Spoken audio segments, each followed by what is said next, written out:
घरगुती मीटरवरील मिनी चक्कींवर कारवाई करा, अन्यथा आंदोलन. धुळे जिल्हा पीठ गिरणी मालक संघटनेचा महावितरणला इशारा. धुळे शहरात घरगुती सिंगल फेस मीटरवर चालणाऱ्या मिनी चक्कींची संख्या मोठ्या प्रमाणावर वाढली आहे.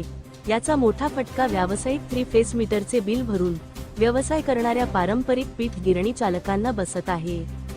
घरगुती वीज स्वस्त असल्याने मिनी चक्की चालक कमी दराने दळण दळून देतात, ज्यामुळे ग्राहकांची तिकडे गर्दी होत असून पारंपरिक गिरणी चालकांचे मात्र मोठे आर्थिक नुकसान होत आहे.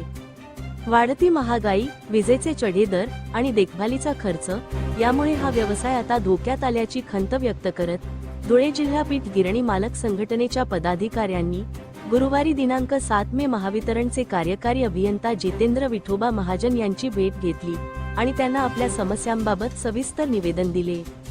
या निवेदनाद्वारे संघटनेने अशी ठळक मागणी केली की शहरात चालणाऱ्या या मिनी चक्कींना तत्काळ व्यावसायिक कमर्शियल मीटर बसविण्यात यावे, तसेच वीज वितरण कंपनीकडून सतत खंडित होणारा वीज पुरवठा सुरळीत करावा आणि ग्राहकांना अंदाजे वीज बिल देण्याऐवजी प्रत्यक्ष वापरलेल्या युनिट प्रमाणेच बिले देण्यात यावीत. कार्यकारी अभियंता महाजन यांनी यावर लवकरच योग्य तो निर्णय घेण्याचे आश्वासन दिले आहे.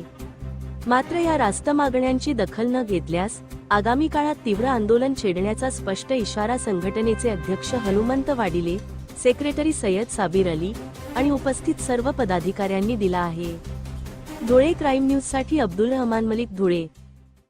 आज दिनांक 7 मे 2026 रोजी गुरुवार धुळे जिल्हा पीठ गिरणी मालक संघटनेचे आम्ही पदाधिकारी आणि सर्वसाधारण सभासद येथे निवेदन देण्यासाठी आलो आहे.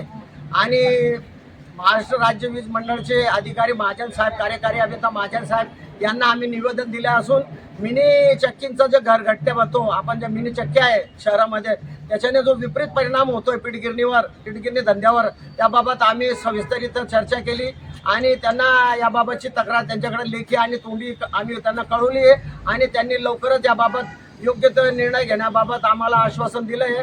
आज आम्ही पदाधिकारी येथे मोठ्या संख्येने जमलो आहे आणि ही जी संस्था आहे आमची धुळे जिल्हा पीठ गिरणी चालक मालक संघटना, ही भविष्यात सदस्यांसाठी योग्य ते पाऊल उचलून त्यांच्यासाठी झटेल आणि जे कार्य सभासदांसाठी करायचे ते कार्य आम्ही भविष्यात करू. येत्या काही दिवसांमध्ये जसं यंत्रमाग धारकांना सबसिडी मिळाली आहे वीज बिलावर, तशी सबसिडी पीठ गिरणी चालक आणि मालक या संघटनेला मिळावी आणि सदस्यांना मिळावी अशी मागणी जिल्हाधिकारी साहेब यांच्याकडे करण्यात येणार आहे आणि त्या आमच्या भावना शासनापर्यंत जातील आणि आम्हाला भविष्यात याच्यासाठी जो लढा द्यावा लागेल त्या लढा देण्यासाठी आम्ही तयार आहोत.